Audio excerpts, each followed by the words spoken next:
ঢাকাই সিনেমার শীর্ষ নায়ক শাকিব খান এবং অপু বিশ্বাসের বিয়ে বিচ্ছেদ ও বর্তমান সম্পর্ক নিয়ে যেন বিতর্কের শেষ নেই। অনেকে বলেন গোপনে শাকিব খান এখনো সংসার করছেন অপুর সঙ্গে। সম্প্রতি এক সাক্ষাৎকারে অপু বিশ্বাসের কাছে জানতে চাওয়া হয় শাকিবের সঙ্গে বিয়ের সময় কত ভরি গয়না পরেছিলেন তিনি। প্রশ্ন শুনে মুচকি হেসে অপু বলেন, কত ভরি সেটা বলা কি খুব দরকার? গোপনে বিয়ে করেছিলাম তো, সুতরাং যতটা পড়ার কথা ছিল ততটা পড়িনি। খুবই ছিমছাম ভাবে বিয়ে হয়েছিল আমাদের। আসলে আমি বলেছি যে আমি লুকিয়ে বিয়ে করতে গেছি।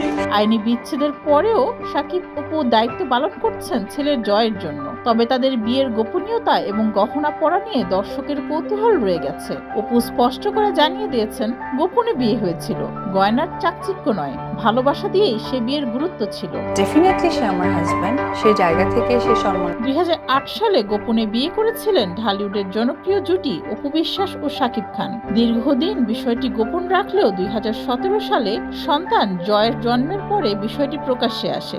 এর 1 বছর পরই বিচ্ছেদের পথে হাঁটেন শাকিব অপু। ডেস্ক রিপোর্ট, যুগের চিন্তা।